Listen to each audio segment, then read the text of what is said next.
السلام عليكم ورحمة الله وبركاته، كل عام وانتم بخير.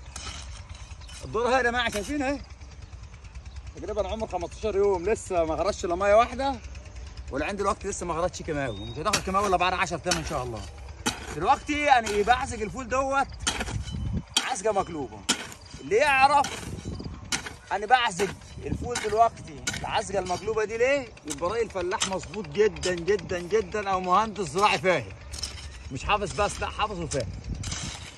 والفول السوداني دوت يعتبر من احسن الزراعات اللي ما بتكلفش الفلاح كيماوي ولا خدمه. هي العزقه الاولانيه والثانيه بدها شويه صبر، والميه كل 15 كل 20 يوم لما بيسقاها ميه. اللي يعرف انا بعزق الارض دلوقتي مقلوب ليه يبقى فلاح او مهندس زراعي كده، تمام.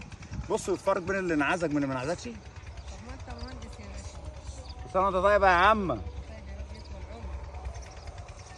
اللي يعرف يا جماعه انا بعزق بالمقلوب ليه يكتب لنا في التعليقات، ولو ما عرفتوش الفيديو اللي جاي ان شاء الله باذن الله وليه. السلام عليكم.